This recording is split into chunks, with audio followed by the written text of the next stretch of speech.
The One-Year Bible, the Living Bible, paraphrased, February 9th.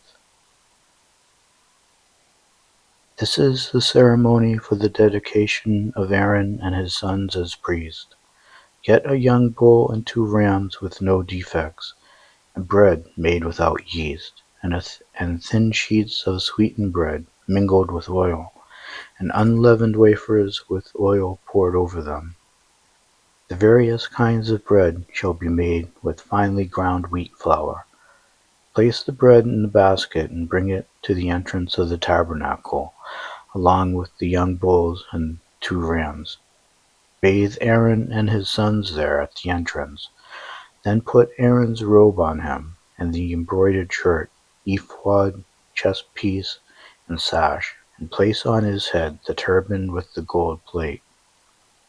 Then take the anointing oil and pour it upon his head. Next, dress his sons in their robes, with their woven sashes, and place caps on their heads. They will then be priests forever. Thus you shall consecrate Aaron and his sons.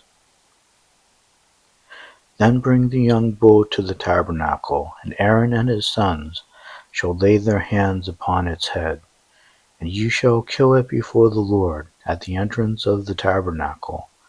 Place its blood upon the horns of the altar, smearing it on with your finger, and pour the rest at the base of the altar.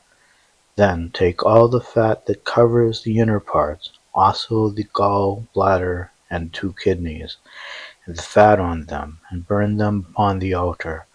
Then take the body, including the skin and the dung, outside the camp and burn it as a sin offering. Next, Aaron and his sons shall lay their hands upon the head of one of the rams as it is killed. Its blood shall also be collected and sprinkled upon the altar. Cut up the ram and wash off the entrails and the legs. Place them with the head and the other pieces of the body, and burn it all upon the altar. It is a burnt offering to the Lord, and very pleasant to him. Now take the other ram, and Aaron and his sons shall lay their hands upon its head as it is killed.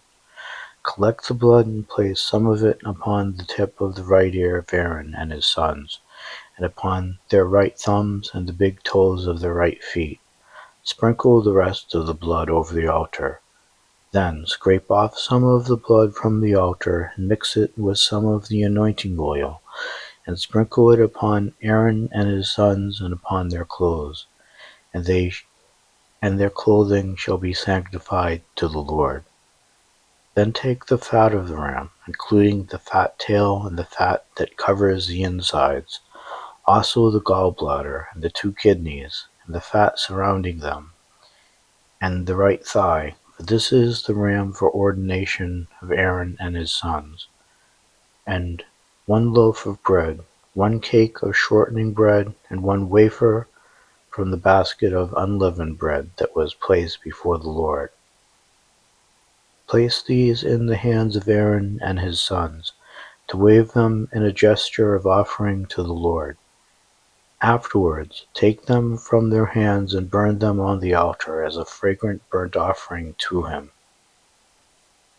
Then take the breast of Aaron's ordination ram and wave it before the Lord in a gesture of offering. Afterwards, keep it for yourself. Give the breast and the thigh of the consecration ram to Aaron and his sons. The people of Israel must always contribute this portion of their sacrifices, whether peace offerings or thanksgiving offerings, as their contribution to the Lord. These sacred garments of Aaron shall be preserved for the consecration of his son who succeeds him, from generation to generation, for his anointing ceremony. Whoever is the next high priest after Aaron shall wear these clothes for 7 days before beginning to minister in the tabernacle and the holy place. Take the ram of consecration, the ram used in the ordination ceremony, and boil its meat in a sacred area. Aaron and his sons shall eat the meat, also the bread in the basket, at the door of the tabernacle. They alone shall eat those items used in their atonement, that is, in their consecration ceremony. The ordinary people shall not eat them, for these things are set apart and holy. If any of the meat or bread remains unto the morning, burn it, it shall not be eaten, for it is holy. This then is the way you shall ordain Aaron and his sons to their offices. This ordination shall go on for 7 days. Every day you shall sacrifice a young bull as a sin offering for atonement. Afterwards, purge the altar by making atonement for it. Pour olive oil upon it to sanctify it. Make atonement for the altar and consecrate it to the Lord every day for 7 days. After this, the altar shall be exceedingly holy, so that whatever touches it shall be set apart for God. Each day offer 2 yearling lambs upon the altar, one in the morning and the other in the evening. With one of them offer 3 quarts of finely ground flour, mixed with 2½ pints of oil, pints, 2½ pints of oil, pressed from olives, also 2½ pints of wine as an offering. Offer the other lamb in the evening, along with the flour and the wine, as in the morning, for a fragrant offering to the Lord, an offering made to the Lord by fire. This shall be a perpetual day offering. This shall be a perpetual daily offering at the door of the tabernacle before the Lord, where I will meet with you and speak with you. And I will meet with the people of Israel there, and the tabernacle shall be sanctified by my glory.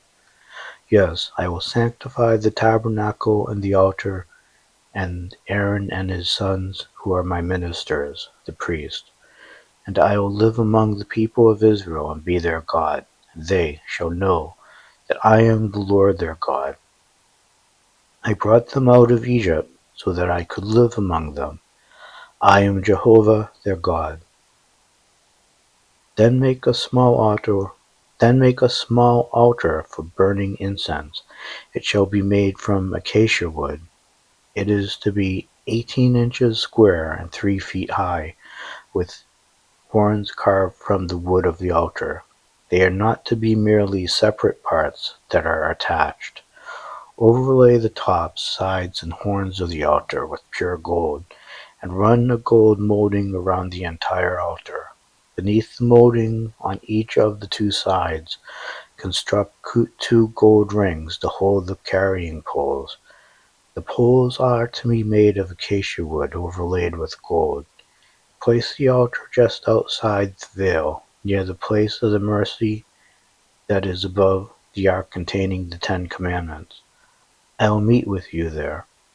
Every morning when Aaron trims the lamps, he shall burn sweet spices on the altar, and each evening when he lights the lamps, he shall burn the incense before the Lord. And this shall go on from generation to generation. Offer no unauthorized incense, burnt offerings, meal offerings, or wine offerings. Once a year Aaron must sanctify the altar, placing upon its horns the blood of the sin offering for atonement.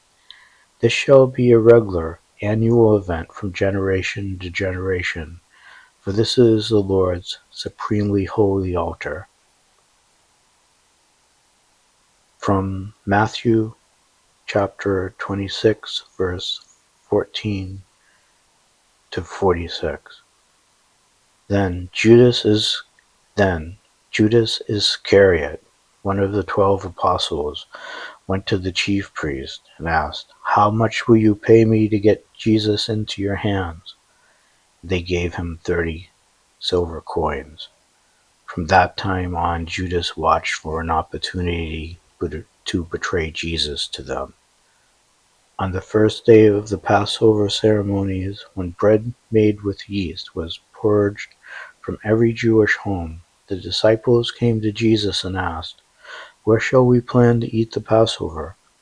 He replied, "Go into the city and see Mr. So-and-so, and tell him, our master says, my time has come, and I will eat the Passover meal with my disciples at your house. So the disciples did as he told them and prepared the supper there.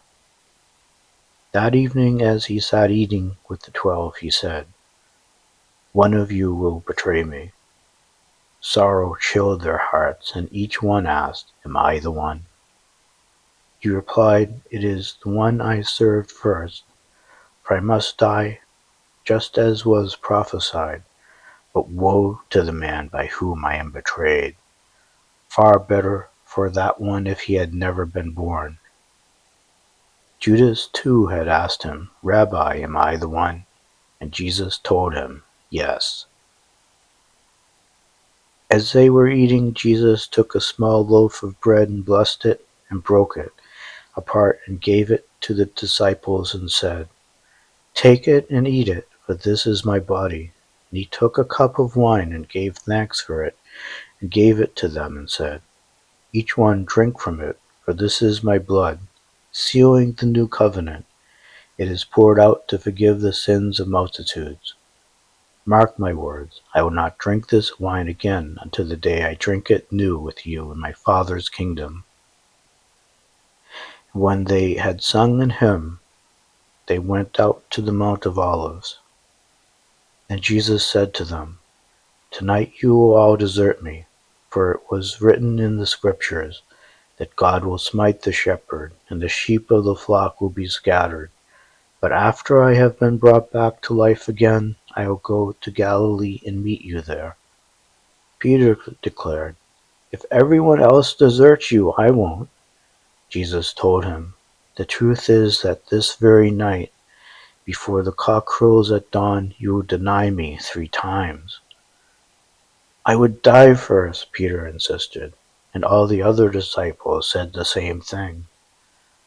Then Jesus brought them to a garden grove, Gethsemane, and told them to sit down and wait while he went on ahead to pray.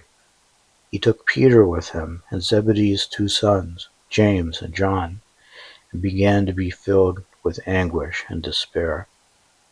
Then he told them, my soul is crushed with horror and sadness to the point of death. Stay here, stay awake with me. He went forward a little and fell face downward on the ground and prayed, my Father, if it is possible, let this cup be taken away from me, but I want your will, not mine. Then he returned to the 3 disciples and found them asleep. Peter, he called, couldn't you even stay awake with me 1 hour? Keep alert and pray. Otherwise, temptation will overpower you. For the spirit indeed is willing, but how weak the body is. Again he left them and prayed, my Father, if this cup cannot go away until I drink it all, your will be done. He returned to them again and found them sleeping, for their eyes were heavy. So he went back to prayer the 3rd time, saying the same things again. Then he came to the disciples and said, sleep on now and take your rest. But no, the time has come. I am betrayed into the hands of evil men. Up, let's be going. Look, here comes the man who is betraying me. Psalm 31, verses 19 to 24. Oh, how great is your goodness to those who publicly declare that you will rescue them. For you have stored up great blessings for those who trust and reverence you. Hide your loved ones in the shelter of your presence, safe beneath your hand, safe from all conspiring men. Blessed is the Lord, for he hath shown me that his never-failing love protects me like the walls of a fort. I spoke too hastily when I said, the Lord has deserted me, for you listened to my plea and answered me. O love the Lord, all of you are his. O love the Lord, all of you who are his people, for the Lord protects those who are loyal to him, but harshly punishes all who heartily reject him. So cheer up. Take courage if you are depending on the Lord. Proverbs chapter 8, verses 14 to 26. I, wisdom, give good advice and common sense. I, wisdom, give good advice and common sense. Because of my strength, kings reign in power, and rulers make just laws. I love all who love me. Those who search for me shall surely find me. Unending riches, honor, justice, and righteousness are mine to distribute. My gifts are better than the purest gold or sterling silver. My paths are those of justice and right. Those who love and follow me are indeed wealthy. I fill their treasuries. The Lord formed me in the beginning, before he created anything else. From ages past I am. I existed before the earth began. I lived before the oceans were created, before the springs bubbled forth their waters onto the earth, before the mountains and the hills were made. Yes, I was born before God made the earth and fields and the first handfuls of soil.